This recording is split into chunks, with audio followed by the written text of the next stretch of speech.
Hey, what is up guys? Today I am back with a Protoss vs Zerg guide for you today, this time looking at Stargate into Glaive Adept build order, and also then looking into mid-game Protoss vs Zerg and how to transition into the late game. I will also be talking about how to scout in the early game, that kind of stuff. Now before we jump into the game, I want to talk about what's happening with this channel, and what's happening with me over the next month and a half. I have 3 tournaments coming up: WCS Winter, IM Katowice, and WESG. I'm going to be traveling essentially for the next month and a half, so I won't be able to upload 2 videos a week, but I'll still be looking to upload 1 video, 1 Protoss guide each week for you all to enjoy. So I hope that you guys will be happy with that and enjoy the content and subscribe and whatnot, and comment as you do and interact with my content like you've already been doing. So without further ado, let's just jump right into game. This was played on the previous patch. I will just say that because I have WCS coming up, I'm trying not to show my main styles, my main builds, and because I don't have any zergs in my WCS group, I thought I'll just do a Protoss vs Zerg guide, and this is sort of a style that I'm not super playing a lot at the moment. I still think it's good, but it's slightly off meta. Double Stargate Phoenix is definitely the most up-to-date current build at the moment, and then probably Archon Drop, and then maybe this style. But I still think it's definitely really strong, and if you guys want to make adepts work, take a safe third against like Ling Bane, sort of that kind of stuff, this is great for that. So we do a Pylon on the low ground, we then grab our gateway and go for a scout. I always essentially do this in Protoss vs Zerg, go for the gateway scout, but on some maps, if it is a small map, you can go for a Pylon scout, and you can hatch block. That's really, really powerful because it forces them to go pull first, whatnot, or take another base. And if they take another base, you can then do like adept pressure and really get in between the 2 bases. Their creep spread will be disrupted and whatnot. So then my probe comes in. What I'm doing here is I'm checking the pull timing and gas timing. I won't do it in this replay because it's a bit older, but recently I've just been staying in the main and denying minerals as much as I can. So if you're at the higher level, keep doing this. When my pull finishes, when the pull finishes, it should be around 2 minutes. If it finishes earlier than that, you have to look out for like a speedling timing. And when it finishes, if he starts a queen immediately on both bases, you know that he cannot have a third base. If he only starts 1 queen, he has a third hatchery somewhere. So then you go and check the third base. But if there's no third there, you might check here as well. If there's no third anywhere on the map, you know it's a proxy hatch. So once again, I check to see if he's building 2 queens instantly, and as we see in this game, obviously he does. And you see he just doesn't have the money for a third hatchery. So if he was to build only one queen, then you know that there's a third hatchery somewhere and you go scout for it. And that's one reason why I don't go down and check the low ground. Next, I patrol this probe out the front to see if any zerglings are coming across the map. You want to look out for any zergling run-bys, especially with the adept build time nerf. It does make a big difference, and you often see a couple of zerglings running across the map to get a scout. Behind this, of course, going Stargate. We're going to go 3 adepts with our gateway.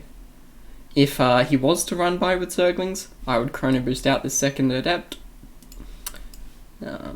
So our first adept goes across the map, and with shade vision, we want to check the drone count on the natural. We want to check if he's building drones, building more zerglings, this kind of thing. Sometimes you can complete this shade into the main. On a map like this, it's fine, but on a map like, Cyber Forest or whatever that's called, where there's like the creep goes to the ramp, I would not recommend it. Phoenix first. You can go Oracle, but in this game I'm going to go Phoenix first to clean up the Overlord as quickly as possible. And then we're going to add a gateway at the front, a gateway in our main base, and then with our next 100 gas after the Oracle, go for a Twilight Council. At 4 minutes, our double gas goes down, and then we're going to be looking to take a third base. The robo timing, you can either get it before the third base or after it, but you want to go up to double robo eventually. So our Phoenix then goes around the map, scouts for an Overlord up here, to see for a secondary scout that might come in, and then it's going to go across the map and try and link up with our Oracle. This will be a common tactic that you see at the high level, linking up the Oracle and the Phoenix. You lift up a Queen while focusing down drones in the main, or at the third base. If they have 2 Queens, you can't do it because you just take too much damage on your units, but that's fine. Now with this Oracle, I'm also looking to see if he has a lair building. If he has a lair building, I'm immediately conscious that like a Hydra Link timing could be coming, especially if it's like a 4:30 lair. You know, if his lair starts now or something like this, that's fine. Now in this game we actually see that he's going for +1 melee, and that's because I was playing a lot of double Stargate Phoenix, so I wanted to sort of mind game Mick Monroe in this game. But yeah, we see a standard lair timing in this game. I mean, slightly later than usual, but it's not like finishing at 4:30, which is the timing that you would expect for like a Ling Hydra all-in off like 50 drones. So we take our third base. In this game I do robo before my Nexus, and then I'll add a second Nexus afterwards as well. Try and warp in your adepts and keep them hidden slightly. So I try and warp them behind the wall. Probably running them up against the front of the base isn't the smartest thing in the game, but that's fine. Chrono Boost Glaives as much as you can, and then go across the map with 9... Actually, I'm going to go across the map with 11 adepts in this game. So I guess this timing is slightly late. I could have hit a bit earlier. Obviously, it's not the smoothest build, me playing this, but that's fine. It's more about the general overall build. Some games you get damage done, some games you'll just win, some games you won't get any damage done, and that's totally fine as well. So in this case, I'll just talk about what I'm doing with my adepts. Against zerglings, I essentially always shade in, and I try and shade in on the ramp and let it complete. Against roaches, I will cancel the shade, and just keep these adepts alive. Because if they have early roaches, the possibility of a counter attack is super strong. So what you want to do is you just want to keep shading them in, shading them in, shading them in, and cancelling them every time. And this will just put pressure on the Zerg, make them build units, and behind it you're just teching up. And how are we teching up behind it? We are building sentries at our third base. We've added a forge, and we're going to add 3 gates in our main as well. My adepts go in because they see zerglings. I trade out pretty well. It would be nice if we got some drone kills, to be honest. Because if we look at the worker count at the moment, we're actually up in workers because we're forcing out all these zerglings. But if we were to get a few worker kills, that'd be really good. So I should be trying to focus down drones in this case. But behind this, we're going to then add 3 gateways. And especially against a player going roaches, you want to add these 3 gateways extremely quickly, going up to 6, so that you don't die to some sort of timing. But in this game, because I see he's going zerglings, more just focused on probing up as much as I can. I'm fully saturated. Add my gases, add Templar Archives, go up to 8 gateways, +1 charge. We're transitioning into immortal, charge, storm, that standard mid-game composition in Protoss vs Zerg. So from here on out, I build a couple of adepts because I don't want to die to a link counter attack. But you don't have to build them. Probably warping in zealots as well is fine. Chrono boosting out immortals is key. Immortals are the strongest unit in Protoss vs Zerg. They're really what makes Protoss vs Zerg playable. That and Storm. So we really just want to rush up to Storm and get a whole bunch of Archons out. I will go across the map and do a bit of counter pressure with adepts. In this game they won't get anything done, but it's always good. Like if he was coming across the map and all-inning me right now, the adepts aren't actually that useful. But like in my main army, but distracting the Zerg is really, really powerful. So I add some cannons, some shield batteries, I warp in a whole bunch of Templar, and now I'm going to go look to take a third base. I'm also going to be building a warp prism in a second, and another observer. My first observer in this game actually went across the map, and it's checking in between the main and the natural to see what units he's building, right?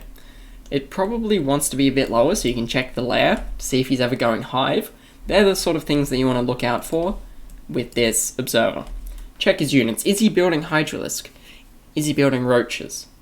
If he's not building any units that cost gas, he has to be spending that gas somewhere else. So usually, especially if they're attacking you and all the reinforcements are zerglings, in those cases, it's going to end up being a muta switch. Like, you can sort of just predict this, right? But if he's building Hydralisk, he's not saving up gas. He's not going to have the gas for the transition. And obviously, if he's going Hive, you would see it as well. So now, as I'm taking a 4th base, I'm pushing out, trying to gain some map vision.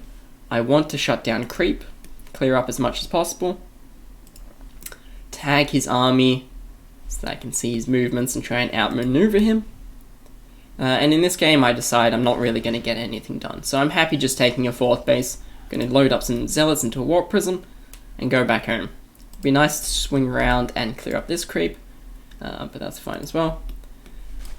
I notice that I haven't been checking his layer timing, so that's why I moved the observer. So I'm taking the 4th base, now going to add a fleet beacon, and this is actually mainly for a mothership. A really quick mothership is a nice way to stay safe against Hydraling Bane in particular. Any, mass Baneling timings. We also got +2 on the way as well. We're going to be chrono boosting that as much as possible. And another thing is, if you're not opening up double Stargate, you will struggle, or you often see Hydra roach drops used against you. So in that sense, I have a High Templar in my main base. I have one in my natural as well for any run-bys. Have a couple in my 3rd. You just want to leave them scattered around. And if you're struggling against roach drops, you see that I have this Phoenix patrolling here. I would also probably add a shield battery at the very least, and a cannon. If you're opening Archon drop, adding a couple of shield batteries is so powerful, because then you can just bring your Archon drop, your 2 Archons and your Warp Prism back to your main, and it will hold off like a massive drop from the Zerg. So that's sort of how you want to deal with Roach Hydra drops. Obviously in this game we saw that he was going Zerglings, Hydraling Bane. You don't really see drops with that, so it's fine. Take a really good engagement here. Very, very happy with that. But as you can see, I'm just continuing to produce immortals. I see that he's not building a hive, so what is my thought process? He doesn't have a hive, so we just need to survive, essentially. So once you get maxed with Immortals, Archons, Storm, you're safe and you can go across the map and kill the Zerg player. But if he's not building a hive, you don't have any timer on that, right?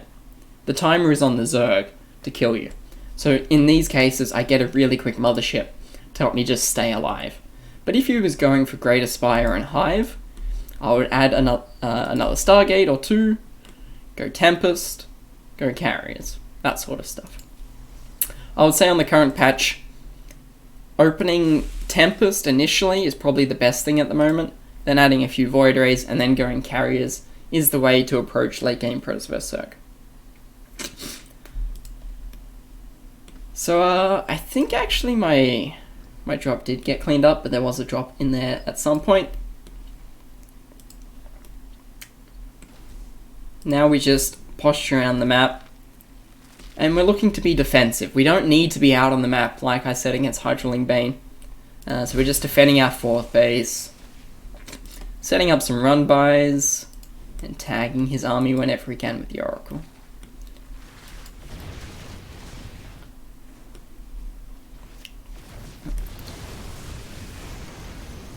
Try and not clump all your High Templar up at the same time, that's very important. So if you keep them on a separate hotkey, especially once you move them into position, you want to then split them and leave some at the back, leave some at the front. Here comes the drop. So drop in the main, attack the 3rd base with a charge shot run by as well, while pushing the front. I want to clear up as much creep as possible. Let's just fast forward a whole bunch. I'm feeling really good in this game. Got 4 bases. Mothership's almost done. One thing to remember is that it takes 2 storms, essentially, to kill Banelings. Just the way that they walk out of storm, Here we go, storms come in. I clump up my High Templar, which is not good. but we have enough storm. It's a bit dicey, but Mortals are really good, and with some Warp Prism Micro, we just pick it up.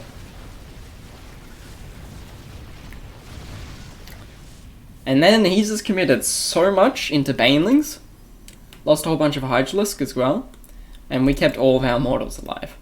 So I just bring those High Templar, they're in my main and my natural, and at my third base. I just bring them to my army, so I have Storms immediately. Unfortunately, this run-by will get through, but what will you do? Some Zealot Warpins will hold that. Go for the counter-attack. Lose 2 High Templar in the process, always good. But he's not going to be able to hold on to this. Doesn't have any detection at the moment. We still have a few Storms. And the Maws are really good units. And that will be McMonroe tapping out in just a second.